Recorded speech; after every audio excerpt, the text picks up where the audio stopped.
Bab 2487. Dia marah. Pemimpin sekte. Saat melihat pemimpin sekte, Shirley dan yang lainnya di samping terkejut. Pemimpin sekte ini ternyata adalah seorang gadis kecil. Gadis kecil itu tampaknya hanya berumur belasan tahun, mengenakan baju dan celana yang compang camping, rambutnya mengembang seperti telah dikeriting, wajahnya masih agak berlepotan, hanya matanya saja yang terlihat cukup jelas. Dan di tangannya memegang sebuah mangkuk kecil yang sudah pecah dengan beberapa celah yang hilang. Saat Miley melihat gadis kecil itu, dia juga benar-benar bingung. Dia mengenal gadis kecil ini. Itu adalah gadis kecil pengemis yang sama dengan yang pernah dilihatnya saat itu. Saat itu dia bertanya kepada pihak lain apakah dia adalah bos super. Di tempat, para monster itu telungkup di tanah, dengan penuh hormat. Gadis kecil itu berjalan perlahan di depan Dewa Iblis, dia membentangkan telapak tangan, setetes darah tiba-tiba terbang ke alis jiwa Dewa Iblis. Boom! Dalam sekejap, tubuh fisik Dewa Iblis langsung pulih, bukan hanya itu, beberapa sisik tebal muncul di tubuhnya. Gadis kecil menoleh dan menatap wanita berjubah putih, menyeringai. Saat berikutnya, sebuah kristal di mangkuknya tiba-tiba terbang keluar. Di kejauhan, wanita berjubah putih mengerutkan kening, dia mengulurkan tangan kanannya ke depan, kemudian dengan lembut memutarnya. Dalam sekejap, sebuah perisai misterius berwarna biru kristal menghadang di depannya, namun, perisai itu runtuh setelah bersentuhan dengan kristal. Boom! Wanita berjubah putih langsung terbang mundur, namun, dia terbang dengan anggun, seperti burung bangau abadi yang lepas landas, sangat indah, tetapi, saat dia mendarat, tubuh fisiknya langsung hancur. Melihat situasi ini, ekspresi keempat dewa besar menjadi sedikit serius. Tak seorang pun dari mereka yang pernah berpikir bahwa akan ada seorang master yang begitu kuat di tempat seperti ini. Wanita berjubah putih yang hanya menyisakan jiwa melirik gadis kecil, "Iblis macam apa kamu?" Gadis kecil tersenyum dan berkata, "Kamu tebak." Mata wanita berjubah putih itu sedikit menyipit dan dia tidak mengatakan apa-apa. Gadis kecil itu mengabaikan wanita berjubah putih, dia menatap Nancy, bukan tubuh utama. Bukan tubuh utama. Mendengar hal ini, semua orang di tempat tercengang. Termasuk empat dewa dan wanita berjubah putih, ekspresi kelima orang itu juga penuh rasa tidak percaya saat ini. Mereka juga tidak menyangka bahwa Nancy di depan mereka bukanlah tubuh utama. Miley menatap Nancy, juga sedikit terkejut, "Ibu." Nancy tersenyum, "Sebelum ayahmu datang menjemputku, aku awalnya tidak ingin pergi. Tetapi dia bersikeras menjemputku, jadi." Mendengar hal ini, Miley sudah mengerti. Nancy melirik gadis kecil di samping, "Garis darahmu tidak sederhana." Saat ini, menara kecil tiba-tiba berkata, "Nyonya, ada garis darah Yana di tubuhnya." Yana. Mendengar hal ini, Nancy mengerutkan kening. Gadis kecil tiba-tiba menatap perut Miley, "Kamu mengenalnya?" Menara kecil meninggalkan tubuh Miley, dia berkata dengan marah, "Kamu memiliki garis darah Yana." Gadis kecil menatap menara kecil, "Mengapa kamu bisa mengenalnya?" Menara kecil sangat marah, "Aku berteman baik dengannya, bagaimana bisa aku tidak mengenalnya?" "Kamu memiliki garis darah Yana, sangat jelas. Kamu pernah ditolong oleh Yana, jika demikian, kenapa kamu berani menyakiti majikan muda? Tidakkah kamu tahu bahwa Yana dan majikan muda adalah keluarga?" Gadis kecil mengerutkan kening, "Keluarga?" Menara kecil berkata dengan marah, "Omong kosong. Aku tumbuh bersama Yana, dan majikan menganggap Yana sebagai adik, tentu saja kami adalah keluarga. Apakah kamu tidak menyadari majikan muda juga memiliki garis darah Yana di dalam dirinya. Gadis kecil melirik Mile, memang ada. Menara kecil sangat marah, jika kamu tahu ada, lalu mengapa kamu ingin membunuhnya? Gadis kecil mengerutkan kening, apakah aku melakukan sesuatu padanya? Mata kalian yang mana yang melihat aku menyerangnya? Menara kecil berkata, anak buahmu ingin membunuhnya. Gadis kecil itu terlihat tenang, itu urusan anak buahku, apa hubungannya denganku? Menara kecil masih hendak mengatakan sesuatu, Nancy di samping malah menggelengkan kepala, tidak perlu bicara omong kosong dengannya, hari ini, aku akan menghancurkan sekte iblis ini. Bahkan jika Yana ada di sini, aku tidak akan memberikannya muka. Menara kecil terdiam. Meskipun Yana adalah orang yang berbuat sesuka hati, tetapi dia masih tidak berani bersikap tidak sopan kepada para nyonya. Meskipun Nancy tidak supranatural seperti Kate, tetapi dia juga salah satu nyonya, Yana tidak berani memprovokasinya.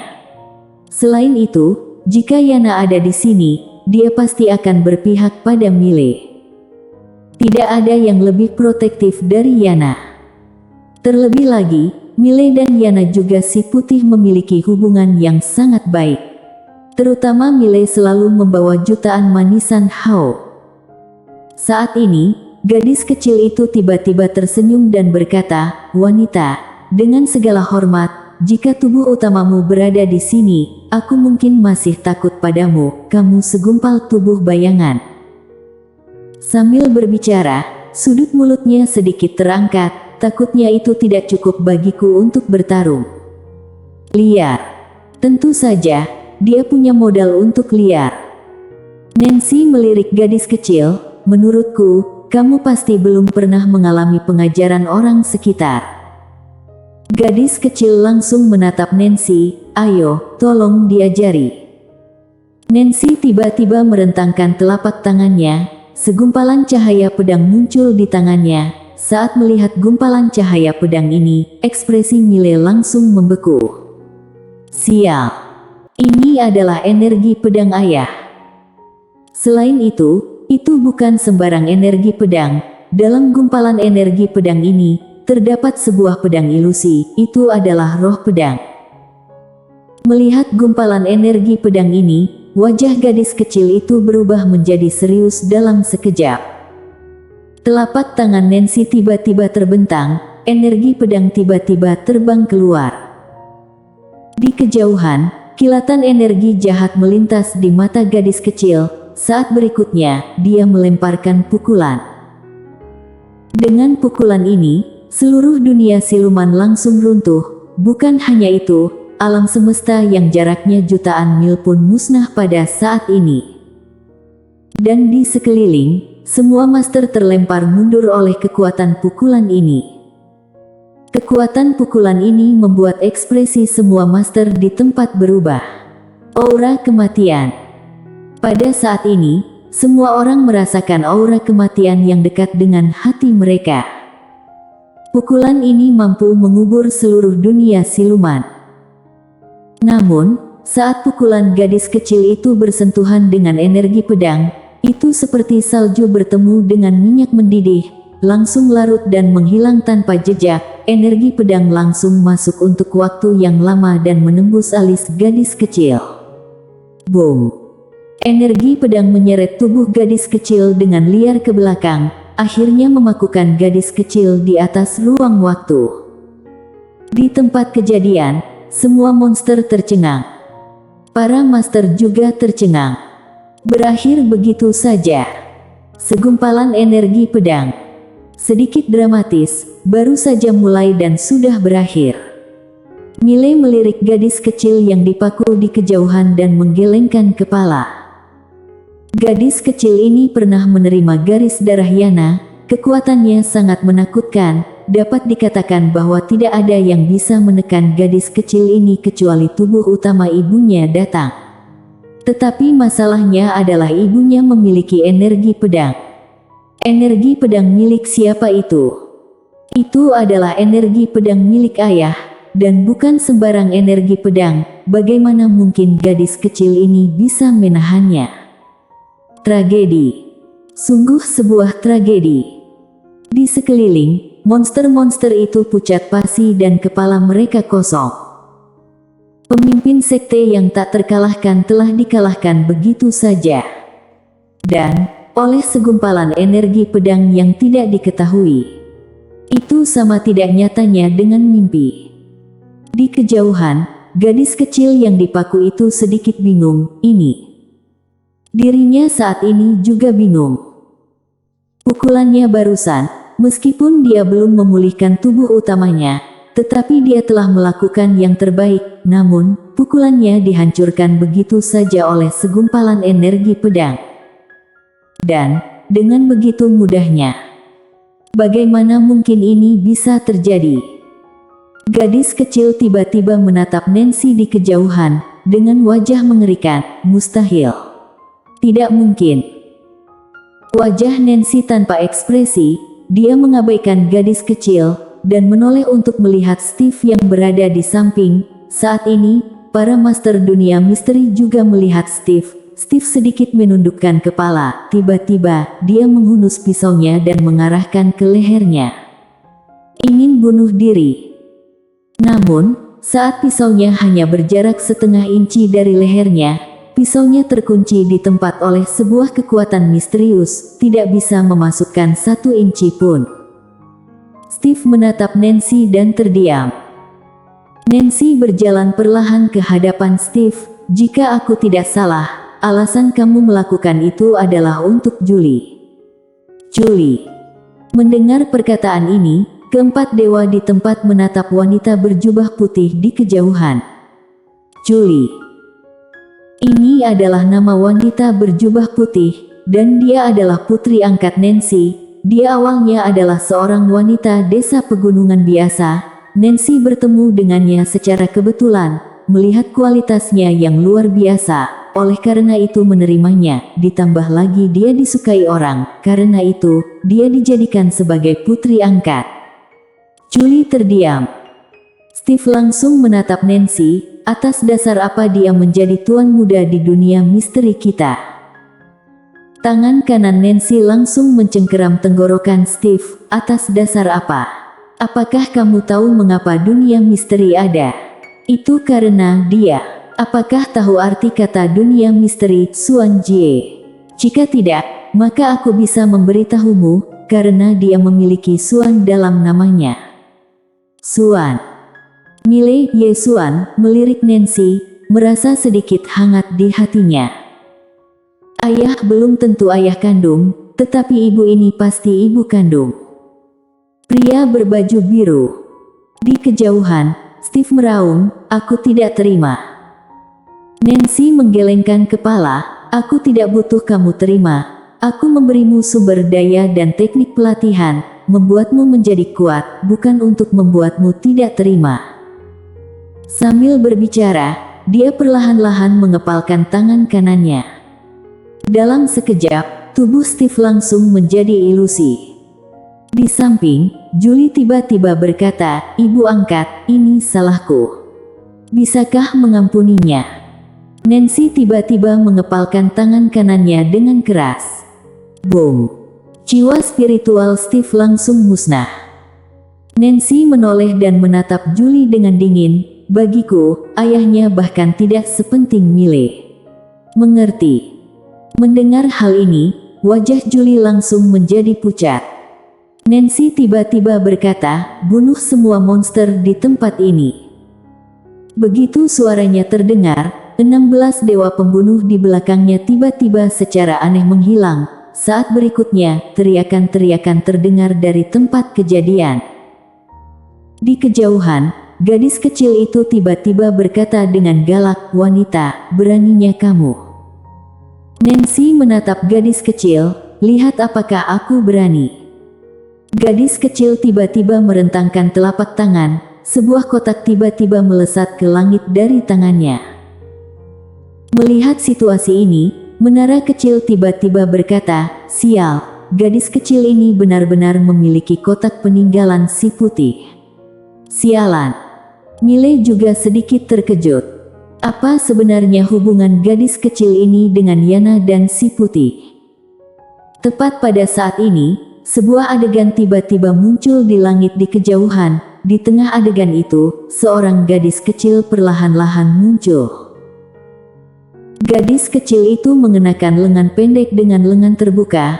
Ada monster kecil yang lucu di bagian tengah bajunya, sementara di baliknya dia mengenakan celana panjang ketat dengan beberapa lubang. Yana. Gadis kecil ini adalah Yana, hanya saja, Yana saat ini tampaknya telah dipukuli. Sudut mulutnya berdarah dan tanduk di atas kepalanya telah terpotong menjadi dua, bukan hanya itu, ekornya bahkan muncul retakan yang tak terhitung jumlahnya. Melihat pemandangan ini, Mile tercengang. Saat berikutnya, dia melihat ke samping dan tidak jauh di depan Yana, berdiri seorang wanita yang mengenakan gaun polos. Lydia. Melihat wanita bergaun polos, wajah Nancy langsung berubah menjadi serius. Menara kecil tiba-tiba berkata, Yana dipukuli lagi. Mile. Saat ini, gadis kecil pemimpin sekte tidak jauh di depan Mile tiba-tiba menunjuk dengan marah ke arah Mile, meraung, Yana, dia membawa orang dan menindasku. Kamu akan memakannya, makan dia hidup-hidup. Mendengar perkataan ini, wanita bergaun polos mengerutkan kening, segumpalan cahaya dingin melintas di kedalaman matanya. Dia marah. PS, aku tidak meminta suara hari ini, tetapi aku harap semua orang senang melihatnya. Tiket dan tip, terserah pada kalian. Sebuah buku dengan jutaan kata, tanpa celah, memang sulit dicapai, karena menulis memang membutuhkan kondisi dan inspirasi. Tidak mencoba memaafkan diri sendiri, tetapi memang begitu, aku akui kadang-kadang bercelah. Terima kasih kepada para pembaca yang selalu mendukungku. Juga terima kasih kepada para pembaca yang telah mengkritik, pembaca yang mendukung, memberi motivasi untuk menulis, dan para pembaca yang mengkritik dapat membuatku berkembang. Sejujurnya, aku membaca resensi buku dari buku-buku lama dan buku-buku baru tadi malam, kemudian aku menemukan bahwa banyak pembaca yang akrab sebelumnya telah menghilang setelah membaca. Sama seperti beberapa karakter dalam buku, mereka menghilang saat menulis. Yang dulu adalah masa lalu, hargai masa kini. Di jalan menulis, aku sangat beruntung memiliki kalian semua di sisiku. Terutama para pembaca yang telah mengikuti dari domain pedang. Para pembaca yang telah pergi, maaf telah mengecewakan kalian. Aku tahu, kalian mungkin tidak akan melihat kalimat ini. Para pembaca sekarang, terima kasih atas toleransi kalian, terima kasih atas dukungan kalian. Bersambung.